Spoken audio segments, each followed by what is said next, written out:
Let's go now to the definition of trust bootstrapping or trust establishment to then provide some examples. Well, the problem that bootstrapping is trying to solve, the situation is two different subjects trying to establish a communication, and possibly they have never interacted with each other. So the question is, how do they know that they are truly speaking to whoever the other subject is claiming? The answer is it's not possible, right? So that means that there needs to be some setup, previous step where these subjects get to know each other, and for subsequent communication, they exchange or they share some credentials that can be used by the other subject to check that they are truly speaking to the subject. So that is the problem that bootstrapping is solving. The first example that we'll discuss is the Signal protocol. The Signal protocol internally relies on a key agreement primitive, and specifically on Diffie-Hellman. That primitive requires that whenever two entities or two subjects are talking, they need to provide a public key to generate a common shared secret. Well, that is the bootstrapping. So the users, the subjects, will need to provide some credential that then can be used in this primitive. The TLS protocol, the server is going to share a certificate, a chain of certificates, where the client is responsible to verify this certificate as a way to authenticate the server.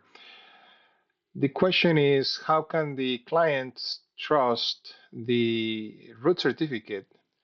And the answer to that is the bootstrapping. So beforehand, someone needs to include inside the trust store used by the client the root certificates of all the servers that they are willing to talk to. The FIDO attestation is very similar to the previous example. In this case, the FIDO authenticator create something called an attestation, which inside has a chain certificate, which is then sent to the FIDO server. So it's the same question. How can the FIDO server know that they can trust this root certificate? And that means that they also need to have previously defined in the trust store the root certificates that determine what are the FIDO authenticators that they trust. Verifiable credentials is a concept where there is an issuer, a verifier, and a holder, and someone can just present some claims that have been verified. And there is the issuer is who actually obviously issue the credentials. So the verifier needs to check the validity of that credential. And for that, there needs to be a process beforehand where they define what are the issuers that they're willing to trust. Secure boot, whenever a PC starts, there are two elements that are involved, the UEFI and the bootloader. And the idea is that there are some forms of attack where the bootloader could be replaced with some malicious code.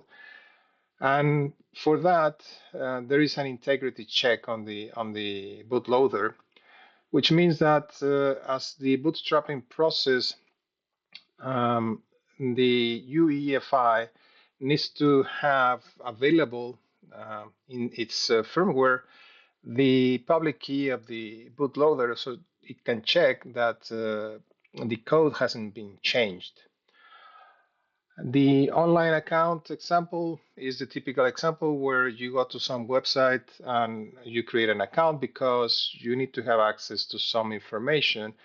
Let's use the case of a utility company. A user goes to the website, creates an account where it links the the service that they are getting with this new account, this enrollment. And as part of this, some credentials are created that then will help later to come back and be authenticated.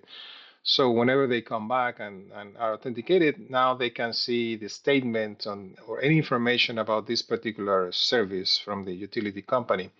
Well, this enrollment becomes the bootstrapping. So because before you should be able to see the statements and any information, there needs to be some trust establishment to see that the utility company is really sharing information to the real person that is using the service.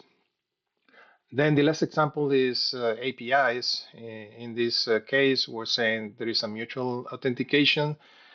And to do that, the bootstrapping is both entities, the sender and the receiver, they need to provide the other some credential that then can be used to verify that the request and response are coming from the actual entity.